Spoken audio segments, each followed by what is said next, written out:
And PLC committees would meet from 3 to 3:30 p.m. Daily at Giles Elementary, and you could say PLC or planning time. And then PLC committees would meet from 3:10 to 3:30 p.m. daily at Lee Elementary School. In both scenarios, the elimination of early release Wednesdays would take place.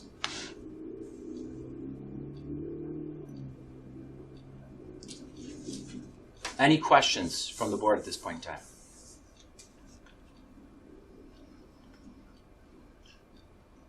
There is no leeway with the start times and end times? If we adjust them any more than we currently have, you're risking taking away more instructional time. Because keep in mind, the instructional time at the middle school is what is being lost here. There's no elementary instructional time that is being eliminated. In fact, it's the exact same amount of time. It's actually a gain in time because of Wednesdays on early release, they lose 45 minutes. So you get back to 45 minutes from the elementary.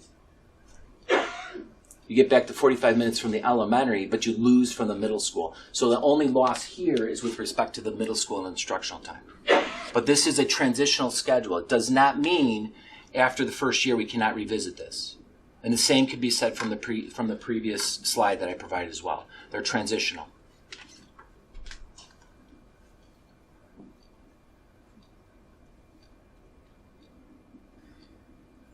I just don't see how it's physically possible if a parent in this scenario, excuse me, if a parent has children in more than one of these schools to physically be able to make it on time for drop off and pick up. And that's not even addressing the high school. Right. Being able to do it.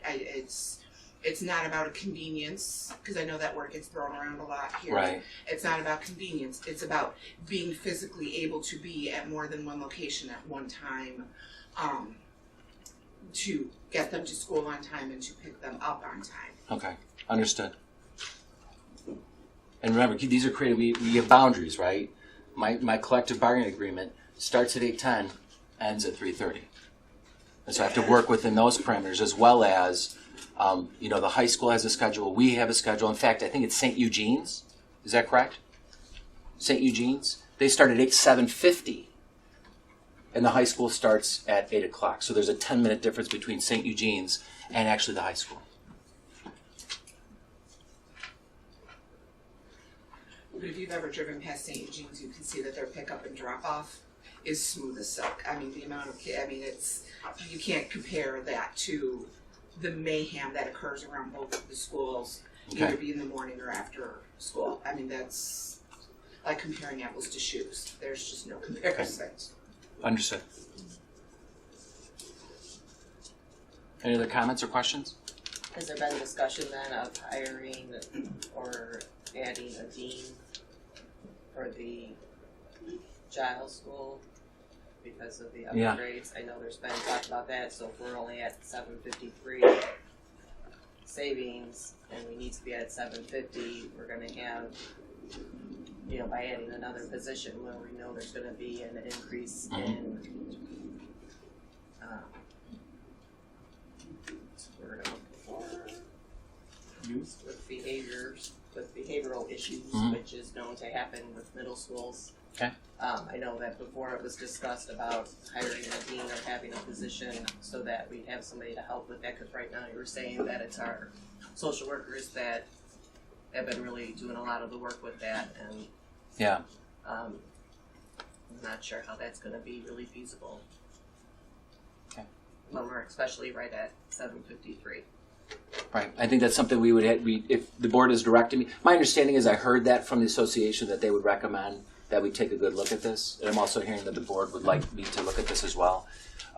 I think the administration would have to take a look at our current staffing and make an assessment. Because you're right, our social workers, for the most part, act as our default dean for disciplinary issues. And the difference here, you have 1.6, you have dedicated 1.6 social workers versus Lee, you have 1.0.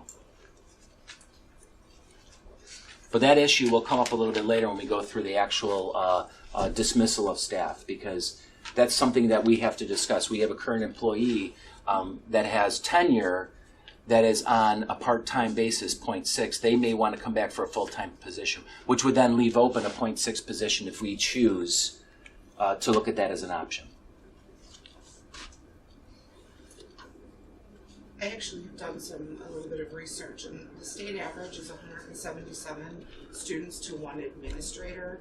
And based on this year's numbers, because obviously I don't know next year's, we would be 618 in K4 and 485 in 5/8. I also looked at some surrounding schools, middle schools, and looked at what their ratio to students to administrators, and the highest that I found was Niles, is 219 to 1, and we will be tripling that. And going along with that theory, then we would need to hire another administrator of sorts. I mean, because that number Right. it's insane to think that one administrator can be responsible, if not more than one. Right. And then there would go, I don't know how much we're paying on average off the top of my head to our principals, but that easily would be another 200, 250 that we would have to be spending Right. going Well, to this model. and I'm being respectful to your comments. The philosophy of this board is that we're very thin administratively. If the board chooses to change their position, you can do that at any point in time. You reserve the right to do that. And so we know that our ratio, I think it's actually our administrators to students is the lowest. So we have the least administrators on a per pupil basis. That's basically what you're alluding to. We don't disagree with anything that you're saying. However, I would just need direction that philosophically we're willing to look at adding an additional or shifting an additional position to offset that ratio to make it a more amenable or put it in a more competitive ratio with respect to some of the districts that you basically alluded to. But then we would be adding we wouldn't be saving 753,000. I mean, it would go. No, that's not a true statement because, as I basically stated, you have 2.6 social workers. One of the social workers, really 1.6 or really 2.6, they've been our default deans.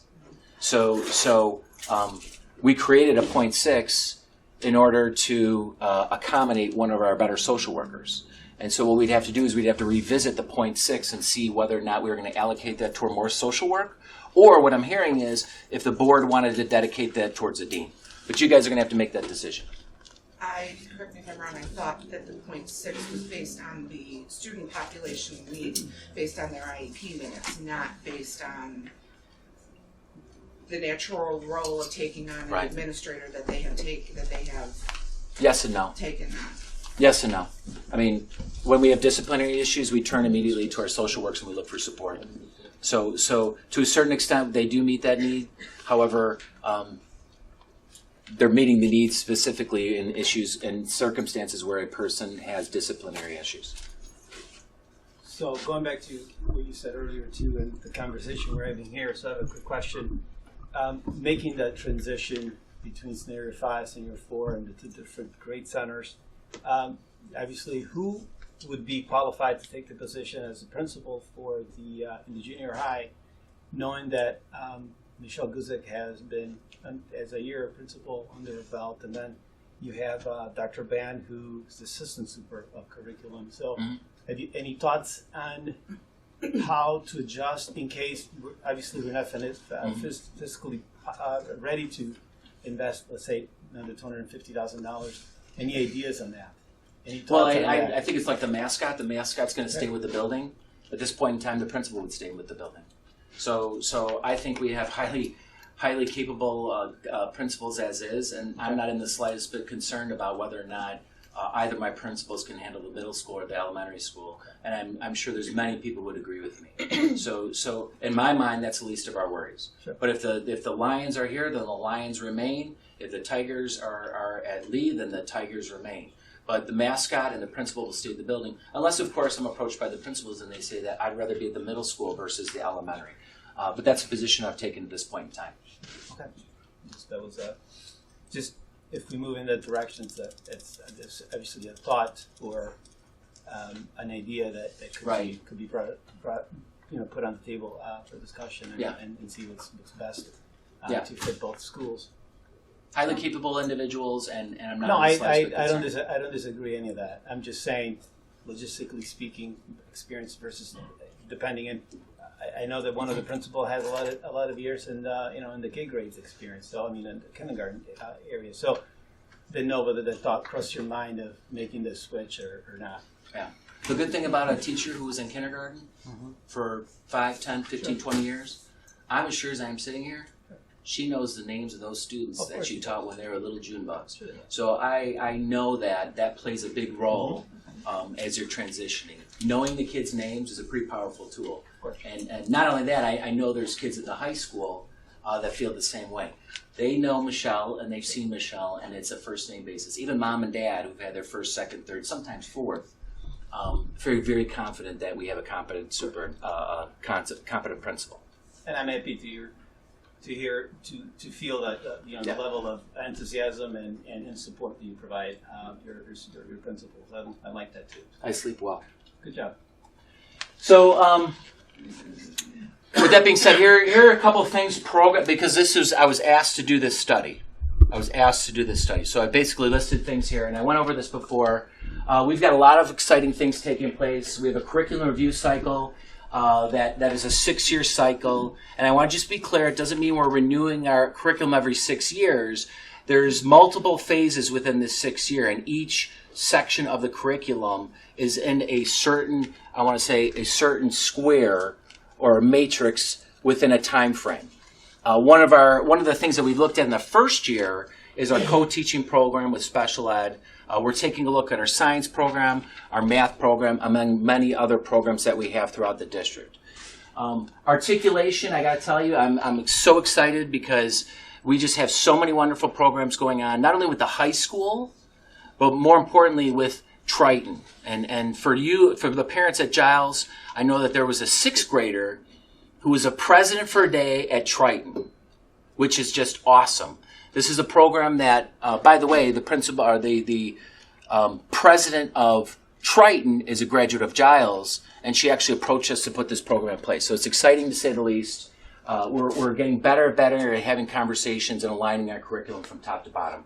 Service-based graduation, this is an opportunity for us to work with non-for-profit organizations where our kids can get involved with the community for something that's great. It could be for Habitat for Humanity. It could be for many other non-for-profit organizations. But the goal is to have kids to really study to do something great, service-based, where they can serve and learn from that service.